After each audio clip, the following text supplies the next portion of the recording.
मैं अर्जुन गुप्ता स्वागत करता हूं आपका मेरे YouTube channel maths with Gupta sir में। सभी को मेरा नमस्कार। जितने भी लोग मुझको YouTube पर इस समय देख रहे हैं, तो मैं आज पहला अपना वीडियो लेके आया हूं YouTube पर। सरकारी नौकरी के विषय में मैं आज बात करने जा रहा हूं। कोई भी मध्यम वर्गीय या उच्च वर्गीय या निम्न स्तरीय परिवार हो, वो क्या चाहता है कि मेरा बेटा, मेरे यहाँ के जितने भी बच्चे हों, वो सभी सरकारी नौकरी में लग जाएं और सुचारू रूप से अपना जीवन चलाएं, किसी तरह जीवन यापन करें, जिससे उन्हें भविष्य में कोई तकलीफ ना हो। जैसा कि हम जानते हैं, प्राइवेट जॉब में वर्किंग आवर्स, वर्कलोड और सैलरी स्ट्रक्चर सब बहुत ही अस्त व्यस्त होता है। तो सबकी एक इच्छा होती है कि हम सरकारी नौकरी में प्रवेश करके, उनके एग्ज़ाम पास करके अपने भविष्य को, जितनी भी अपॉर्चुनिटीज़ हैं उन सबको ठीक करें, सब काम अच्छे से चले। ठीक है, तो आज हम अपने चैनल के माध्यम से सरकारी नौकरी की में बात करने वाले हैं कि जैसे उसमें कुछ ग्रेड्स होते हैं, कुछ लेवल्स होते हैं, grade group A, group B, group D के बारे में आप जानते हो। तो होता क्या है कि ग्रुप ए में हम IAS, PCS जैसी प्रशासनिक सेवाओं के बारे में जानते हैं, वहाँ पर उनकी नौकरियाँ लगती हैं। उनके लिए हमें UPSC और PCS वगैरह के एग्ज़ाम क्वालिफाई करने होते हैं। ऐसे ही ग्रुप बी की जॉब होती हैं, जहाँ पे कुछ ऑफिसर्स, इंस्पेक्टर्स, इन सब की जॉब होती हैं। ग्रुप सी हमारा क्लरिकल कैडर का एक ग्रुप होता है, और ग्रुप डी में हमारे चपरासी आते हैं। ठीक है, तो बात यह है कि सरकारी नौकरी में जितने भी ये सब पोस्टें होती हैं, पर जिसके सरकारी विभाग तो बहुत सारे हैं, उन सब में रिक्तियाँ भरनी होती हैं, तो उनके लिए कुछ ना कुछ ऑर्गेनाइजेशंस बनते हैं। तो हम उसी सेक्टर में एक सरकारी नौकरी जो प्रोवाइड कराता है, बैंकिंग और इंश्योरेंस सेक्टर, जैसा कि आप देख सकते हो, बैंकिंग एंड इंश्योरेंस सेक्टर, इनके परीक्षाओं के बारे में आज हम बात करने वाले हैं। ठीक है, तो बैंकिंग और इंश्योरेंस सेक्टर के जो एग्जाम्स होते हैं, इनको कंडक्ट कराने वाली जो मेन संस्थाएं होती हैं, वो आपकी कौन कौन सी होती हैं? RBI, SBI, IBPS, RRB, NABARD, LIC, NICL, ये इंश्योरेंस कंपनी है। और कई सारे बैंक अपने PGDBF कोर्स करवाने के लिए, और कई यूनिवर्सिटीज़ अपने जो इंट्रेंस कराती हैं, वो भी कहीं ना कहीं बैंकिंग के एग्जाम के पैटर्न पे ही बेस्ड होते हैं। ठीक है, तो आज हम उन पर बात करने वाले हैं कि जितनी भी ये एग्जाम्स होते हैं बैंकिंग के, उनमें कौन कौन सी पोस्ट होती हैं, उनका वर्क प्रोफाइल क्या है, और उनकी सैलरी स्ट्रक्चर कैसे कैसी होती है। ठीक है, तो जैसा कि आप जितने भी लोग जानते हो या ना जानते हो, तो आप भी कुछ दिन में समझ जाएंगे कि RBI, भाई देखो, पूरे भारत के बैंकिंग जितना भी सेक्टर है उन सबको गवर्न करता है। हमारा सेंट्रल बैंक है, सारे बैंक से संबंधित होते हैं, जो भी काम होता है वो RBI में। ठीक है, तो RBI साल में नॉर्मली 2 बड़ी पोस्ट निकालता है, जिसको हम लोग कहते हैं ग्रेड बी और असिस्टेंट। RBI 2 तरह की जॉब निकालता है, ग्रेड बी और असिस्टेंट। ठीक, ग्रेड बी हमारी ऑफिसर लेवल की जॉब है, जबकि असिस्टेंट हमारी ग्रुप सी की जॉब है। ग्रुप सी की मतलब क्लरिकल पोस्ट की जॉब है। तो ग्रुप बी RBI के द्वारा कंडक्ट करने वाला सबसे बड़ा एग्जाम है, जो अपने यहाँ ऑफिसर लेवल की पोस्टों को भरता है। ठीक है, इनका काम क्या होता है कि जितने भी असिस्टेंट्स होते हैं उन सबका काम देखना, अपने नीचे के तक के और सारा काम कराना। जितने भी बैंक्स होते हैं उन सबका काम देखना, अपने सीनियर्स को काम पहुँचाना, ये सब हमारा RBI का ग्रेड बी ऑफिसर करता है। अब पॉइंट क्या है कि RBI में ग्रेड बी का मतलब क्या है कि उसको बैंकिंग की पूरी नॉलेज पता हो। ठीक है, तो RBI के ग्रेड बी के एग्जाम के लिए सबसे महत्वपूर्ण सब्जेक्ट होता है, वो हमारा होता है इकोनॉमिक्स और बैंकिंग अवेयरनेस। अगर आपकी पकड़ इकोनॉमिक्स और बैंकिंग अवेयरनेस में खूब अच्छी है, और आपका जो एप्टीट्यूड है वो भी काफ़ी अच्छा है, तो इस एग्जाम में आपको कभी कोई दिक्कत नहीं आएगी। अगर बहुत अच्छा है, बहुत अच्छा मतलब क्या कि साल में कुछ ही इसकी वैकेंसी निकलती हैं, और परीक्षा का जो लेवल है वो काफ़ी हद तक ऊंचा होता है। मतलब ऐसा नहीं कि सबको ये नौकरी मिल जाती है, आप गए फॉर्म भर दिया, थोड़ा बहुत पढ़े हो गया, नहीं। इसके लिए दिन रात मेहनत करनी पड़ती है, तब जाके RBI ग्रेड बी की जॉब लगती है, क्योंकि बैंकिंग की one of the prestigious job कौन सी है? Grade B. ठीक, उसके बाद जो RBI हमारा एग्जाम निकालता है वो कौन सा होता है? असिस्टेंट। RBI असिस्टेंट आप ऐसे समझ लो कि सेंट्रल गवर्नमेंट की जितनी भी जॉब होती हैं, जैसे SSC हमारा एग्जाम कराता है, तो उनमें बैंकिंग के सेक्टर में अगर सेंट्रल गवर्नमेंट को कोई बढ़िया सा एग्जाम होता है, तो वो हमारा कौन सा होता है? RBI का असिस्टेंट। ठीक है, अब हम इसकी बात कर लें सैलरी की, तो RBI का जो ग्रेड बी का ऑफिसर होता है, उसकी अप्रॉक्स सैलरी क्या होती है? 77,208 कुल 78,000 के आसपास हमारी कुल सैलरी बनती है। इसके अलावा इसको कई पर्क जैसे 150 लीटर पेट्रोल, 3,000 का med allowance, medical allowance, educational, conveyance, bank loan बड़े आराम से मिलता है, गेड अलाउंस, वेसल अलाउंस, मतलब केवल इस इन हैंड सैलरी के बावजूद भी इसको बहुत सारे पर्क्स मिलते हैं जो इसके लाइफ को बहुत ही सरल बनाते हैं। मतलब प्रेस्टिजियस जॉब अगर कोई है बैंकिंग की, वो कौन सी है? ग्रेड बी का ऑफिसर इन आरबीआई। ठीक, अब असिस्टेंट की बात करें तो असिस्टेंट सारे बैंक का रिसीप्ट लेना, लेजर बनाना, सब एप्लीकेशंस देना, लेटर डालना, ये सारे काम कौन करता है? असिस्टेंट। जो ग्रेड बी ऑफिसर के नीचे कई असिस्टेंट काम करते हैं, उन्हीं में से कोई एक होता है। तो आरबीआई असिस्टेंट की जॉब ऐसी नहीं कोई हल्की जॉब है, बहुत बढ़िया जॉब है। आरबीआई का एक ऐसा, मतलब अगर कोई वर्ग हमारा काम करता है तो वो कौन काम करता है? लेबर वर्ग काम करता है। काम करवाता कौन? ऑफिसर काम करवाता है। तो आरबीआई में जो लेबर वर्ग काम करता है वो हमारा कौन सा होता है? असिस्टेंट। और ऑफिसर कौन सा होता है? ग्रेड बी ऑफिसर होता है। ठीक है, तो असिस्टेंट की जो सैलरी होती है वो 33,000 से 35,000 तक वेरी करती है। और इसके मिनी पर्क्स होते हैं, जिसको गवर्नमेंट की ओर से जो आपका अपार्टमेंट होता है वो अलॉट होता है, बाकी आपका न्यूज़पेपर, पेट्रोल, कन्वेंस, सब कुछ इसको भी मिलता है। ठीक है, तो आरबीआई सबसे बड़ी बैंक है हमारे सेंट्रल गवर्नमेंट की। उसमें 2 पोस्टें निकलती हैं, कौन कौन सी? Grade B assistant. इनकी salary structure RBI grade B के 78,000 अप्रॉक्स और असिस्टेंट की 35,000 अप्रॉक्स। ठीक है, अब हम बात करते हैं सबसे इम्पोर्टेंट, जिसके लिए लाखों बच्चे एक साल में तैयारी करते हैं और परीक्षाएं देते हैं। ठीक है, हम बात कर रहे हैं एसबीआई, आईबीपीएस और आरआरबी की।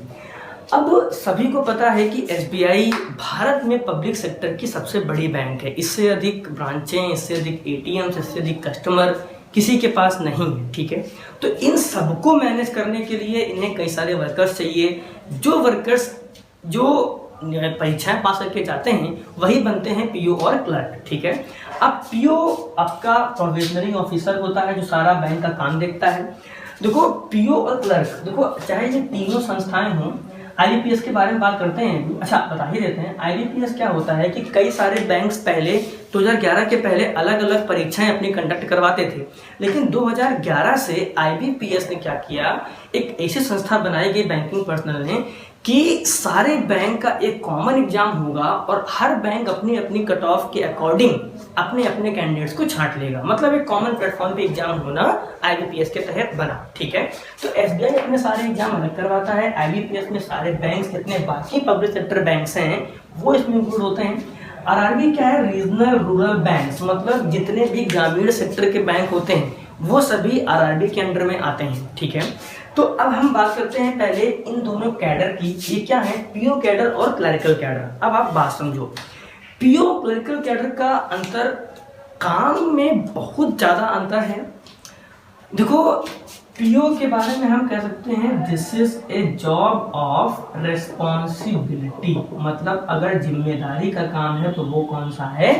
पीओ का काम। मतलब अगर ब्रांच खुलनी है, ब्रांच में सारी व्यवस्थाएं देखनी है, ब्रांच को बंद करवाना है, सारे रिपोर्ट ऊपर वालों तक भेजना है, तो वो सारा काम कौन करता है? एक पीओ करता है। आप एक बात समझ लो कि किसी ब्रांच का जो मुखिया होता है वो तो मैनेजर है, लेकिन मुखिया अगर सारे काम करवाता है, सब देख रेख करता है, तो वो किसके थ्रू करता है? पीओ के थ्रू करता है, जिनको हम लोग असिस्टेंट मैनेजर के नाम से भी जानते हैं। अब ये असिस्टेंट मैनेजर जो पीओ होते हैं वो अपने सारे काम किससे कराते हैं? असिस्टेंट से। मतलब पीओ नॉर्मली हमारे पब्लिक डीलिंग नहीं करते हैं। पब्लिक डीलिंग में किसको बिठाते हैं? क्लर्क को बिठाते हैं। अब उनसे रिपोर्ट कौन लेता है? पीओ लेता है। पीओ से रिपोर्ट कौन लेता है? मैनेजर लेता है। अब ये अपना ऊपर प्रोसेस चलता रहता है। ठीक है, अब जिम्मेदारी पीओ के ऊपर है, पब्लिक डीलिंग क्लर्क के ऊपर है। ठीक, अब इसे समझिए कि जैसे मान लो क्यों, कैसे, कहाँ, ये प्रश्न आप डिसाइड करते हो कि जॉब कैसे मिलती है। आप समझिए जैसे कोई चपरासी किसी दिन एब्सेंट हो गया, ठीक, तो बस क्लर्क का काम क्या है कि तुम एब्सेंट थे भैया, कहाँ थे, ठीक, बस इतना, और उससे मतलब नहीं है कि काम उसका हुआ नहीं हुआ क्या कुछ। ठीक, पीओ पूछता है कि तुम क्यों एब्सेंट थे, कब आओगे, और या और कितना एब्सेंट होगे, क्या कारण था, ये सब पूछता है। पीओ के लिए क्यों, कैसे इंपॉर्टेंट है, ठीक है, और क्लर्क के लिए बस हुआ यही इंपॉर्टेंट है। ये जिम्मेदारियां होती हैं। ठीक है, तो इसी तरीके से भाई जॉब प्रोफाइल भी होती है। जॉब प्रोफाइल तो ये काम होते हैं सारे बैंक के अंदर।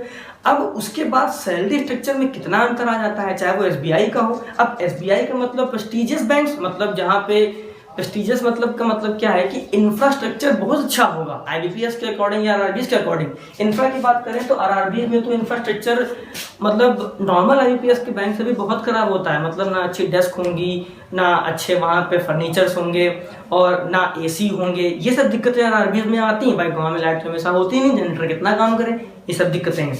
तो पॉइंट क्या है कि एसबीआई का पीओ हो चाहे आईबीपीएस चाहे आरआरबी, पर एक पीओ क्लर्क का वर्क प्रोफाइल तो आप जानेंगे काम क्या करते हैं ये लोग। उसके बाद सैलरी में कितना डिफरेंस आ जाता है वो आप जान लो कि भाई बैंक अलग अलग होते हैं, उनके काम उनकी अर्निंग अलग अलग होती है, ठीक उसी हिसाब से सैलरी डिसाइड होती है। ठीक, तो अब हम बात करते हैं कि एसबीआई पीओ। तो एसबीआई पीओ की जो एक group B city, Y city कह सकते हैं, वाई सिटी में जो आपकी सैलरी बनती है वो 50,000 के ऊपर बनती है। उसके अलावा उसको कई सारे पर्क्स मिलते हैं, यू कैन नॉट इमेजिन। मतलब इतने सारे पर्क्स कि अगर उसकी कुल सैलरी हम लोग जोड़ें तो ये कुछ 70,000 के ऊपर जाएगी अगर हम सभी पर्क्स को उसमें इंक्लूड करते हैं। ये हमारी इन हैंड सैलरी है, अगर सभी पर्क्स को इंक्लूड करें तो 70,000 के ऊपर एक एसबीआई पीओ की सैलरी बनती है। और वही ग्रुप मतलब वाई अगर एक्स सिटी होगा, एक्स सिटी में यही सैलरी उसकी 70,000 से ऊपर तो केवल इन हैंड बनती है, पर्क्स तो और ऊपर चले गए। आप ये मान के चलो मतलब ऑन एन एवरेज 8 लाख से 9 लाख एक एनुअल पैकेज होता है किसी भी एसबीआई पीओ का, एक वाई सिटी में। और वही एक्स सिटी में यही 10-11 लाख के ऊपर चला जाता है। ठीक, अब हम बात करते हैं आईबीपीएस की। तो आईबीपीएस में बैंक आपके जैसे पंजाब नेशनल बैंक हो गए, इलाहाबाद बैंक हो गया, बैंक ऑफ महाराष्ट्र हो गए, ये सारे बैंक होते हैं। तो इनकी जो पीओ की सैलरी होती है वो 42,000 और आरआरबीएस के लिए पीओ की सैलरी होती है 42,000, इसी के आसपास। इनके सैलरी में इतना कोई खास अंतर नहीं होता है, बस ये होता है कि आरआरबी में जो आपका एचआरए होता है, हाउस रेंट अलाउंस, वो इंक्लूड होता है 42,000 में इंक्लूड होता है। लेकिन आईबीपीएस के जो पीओ होते हैं उनको रहने का जो अलाउंस होता है वो अलग से मिलता है। तो आप ये कह सकते हो कि 42,000 में 7 या 8,000 आपका एक्स्ट्रा पड़ जाता है, जिससे कि ये इनसे ऊपर हो जाते हैं। वो केवल हाउस रेंट अलाउंस होता है जो उनको अलग से मिलता है, उस 42,000 में इंक्लूड नहीं होता है। ठीक है, अब ये जो पीओ की बात हो गई, एसबीआई में 50,000 प्लस, आईबीपीएस और आरबी के 40,000 के प्लस। ठीक, अब हम बात करते हैं क्लर्क की। तो क्लर्क जो हमारा होता है वो बेसिकली पब्लिक डीलिंग करता है। हमारी जो छोटे मोटे काम होते हैं कैश का या पासबुक का, जितने भी ये काम होते हैं, अकाउंट रीओपन का या चेक का, ये सारे काम कौन करता है? हमारा एक क्लर्क करता है बैंक का। तो क्लर्क की जो सैलरी होती है वो एसबीआई में 30,000 के आसपास होती है, आईबीपीएस में 25,000 के आसपास। ये सब मैं वो सैलरी बता रहा हूँ जब बच्चा बिना किसी इंक्रीमेंट के शुरू में अपनी जॉब शुरू करता है। धीमे धीमे जब उसकी जॉब बढ़ती जाती है वैसे ही वो सैलरी बढ़ती जाती है। उसके बाद जो नए नए कमीशन आते हैं तो उसकी सैलरी और बढ़ती जाती है, उस हिसाब से उसको एरियर मिलता है। ठीक है, आप देखो एसबीआई की 30,000, आईबीपीएस की 25,000, आरआरबीएस की क्लर्क की सैलरी सबसे कम होती है, वो कितनी होती है? 22,000। ठीक है, अच्छा अब हम बात करते हैं, ये तो हमारी जॉब प्रोफाइल और आपका सैलरी स्ट्रक्चर हो गया बैंक्स का। अब हम बैंक में एक और ऑफिसर होते हैं जिनको हम लोग कहते हैं स्पेशलिस्ट ऑफिसर। मतलब बैंक के जो क्रियाकलाप हैं जो आपको सामने से दिखते हैं वो कौन कर रहा है? पीओ और क्लर्क। लेकिन जो अलग से अंदर सारे काम होते हैं, मतलब वो चाहे टेक्निकल टीम हो या कोई भी ऐसा जो आपको सामने से प्रत्यक्ष रूप से ना दिखे, वे सभी काम कौन से करते हैं? Specialist officer. ठीक, इनमें मेनली उन लोगों की भर्तियां होती हैं इनके पास कुछ स्पेशल डिग्री होती हैं, जैसे कोई आपका मैकेनिकल तो नहीं, वैसे इलेक्ट्रॉनिक्स से हो या कंप्यूटर साइंस से हो, ये सभी इंजीनियरिंग में हो, किसी के पास डिप्लोमा होता है, राजभाषा अधिकारी हो गए, ये सारे हमारे किसके अंदर आते हैं? स्पेशलिस्ट ऑफिसर के अंदर। ठीक है, तो एसबीआई का जो स्पेशलिस्ट ऑफिसर होता है वो सैलरी पाता है 50,000 प्लस। अच्छा, आपने देखा होगा कभी आप परीक्षा देने जाएं तो आपके आसपास जो बड़े अधिकारी किसी बैंक में घूम रहे होते हैं, वे सभी कौन होते हैं? वे सभी स्पेशलिस्ट ऑफिसर होते हैं। ठीक है, तो एसबीआई की जो स्पेशलिस्ट ऑफिसर है उसकी सैलरी 50,000 प्लस होती है, आईबीपीएस की 42,000 प्लस होती है, आरआरबी की 65,000 प्लस होती है। अब आप सोच रहे होंगे कि हर जगह तो आरआरबी की सैलरी कम होती है, स्पेशलिस्ट ऑफिसर में इतनी अधिक क्यों? देखो बात क्या है कि एसबीआई में और आईबीपीएस में देखो कुछ हमारे ग्रेड होते हैं बैंकिंग में, इनमें जो आपकी जॉब लगती है वो लगती है ग्रेड 1 में। लेकिन आरआरबी का जो स्पेशलिस्ट होता है वो सीधे अपॉइंट होता है ग्रेड 2 ऑफिसर के रूप में, ऑलरेडी इंक्रीमेंट लेके। इसीलिए आरआरबी के स्पेशलिस्ट ऑफिसर की सैलरी एसबीआई और आईबीपीएस की तुलना में अधिक होती है। ठीक है, तो ये हमारा पूरा बैंकिंग का वो स्ट्रक्चर है जहाँ पे आपके एग्जाम्स होते हैं और कौन कौन से कैडर में होते हैं। ठीक, अब हमारे पास सेक्टर आता है वो कौन सा, इंश्योरेंस का। तो इंश्योरेंस की सबसे बड़ी कंपनी आपकी कौन सी है, LIC। ये आप सभी जानते हो। LIC के अलावा NICL और भी कई सारी, न्यू इंडिया इंश्योरेंस है, ये सारे होते हैं जो हमारे भाई हैं। तो वो पब्लिक सेक्टर की ही कंपनी, तो अच्छा बाद में ये सब मर्ज भी होने वाली हैं, लेकिन अभी तक तो वे अपना अलग अलग एग्जाम करवा रही थी। तो उनके जो एग्जाम मेनली होते हैं वो कौन कौन से होते हैं, ADO और असिस्टेंट। अब आप समझो कि कोई भी इंश्योरेंस सेक्टर में जो काम होते हैं वहाँ जैसे बैंक का के सेम काम होता है क्लर्क और PO का, ऐसे यहाँ पे क्लर्क के रूप में यहाँ काम कौन करता है, असिस्टेंट, और PO के रूप में यहाँ काम कौन करता है, ADO। ये पब्लिक बिलिंग देखता है और इसके सारे काम कौन देखता है, ADO। ठीक, तो किसी भी इंश्योरेंस सेक्टर या LIC के ADO की जो नॉर्मल सैलरी स्टार्टिंग की होती है वो 40,000 प्लस होती है और असिस्टेंट की सैलरी होती है 25,000 प्लस। ठीक है, तो इस हिसाब से इतनी संस्थाएं होती हैं जो हमारे इन तरीकों से एग्जाम करवाती हैं। ठीक है, बैंकिंग सेक्टर एक ऐसा सेक्टर है जो कभी खत्म नहीं हो सकता, या इनमें जॉब अपॉर्चुनिटीज कभी खत्म नहीं हो सकती। भाई ये बैंकिंग सेक्टर्स तो कब से चले आ रहे हैं, तो इन सब में जितने भी लोग सेवा में थे वो सब धीरे धीरे सेवानिवृत्त होते जा रहे हैं। ये वही पीरियड है जहाँ पे शुरू के लोग जो ज्वाइन हुए थे वो अब रिटायर हो रहे हैं। तो अब उनकी रिक्तियाँ भाई रिक्तियाँ सब खाली होंगी ही, उनको भरने के लिए नए रिक्रूटमेंट होने हैं। तो ये परीक्षाएं कभी रुक नहीं सकती हैं, ये आप जान लो। तो जैसे ही सब कुछ खत्म होगा लॉकडाउन वगैरह, वैसे ही इनके एग्जाम फिर से सुचारू रूप से शुरू होंगे और नई नई वैकेंसियाँ आनी शुरू होंगी। तो एक कैरियर एस्पेक्ट के रूप में बैंकिंग और इंश्योरेंस सेक्टर बहुत ही अच्छी चीज़ है जिसमें आप अपना फ्यूचर सिक्योर कर सकते हो। और सबसे बड़ी बात, प्रमोशनल एक्टिविटीज़ जो होती हैं वो बैंकिंग में और ज़्यादा होती हैं। आपने अंशुला कांत का नाम सुना होगा, ये एक समय SBI PO के रूप में रिक्रूट हुई थी। ठीक, उसके बाद ये कहाँ गई आपको याद है भाई, वो आज वर्ल्ड मॉनेटरी फंड WMF की हेड बन गई।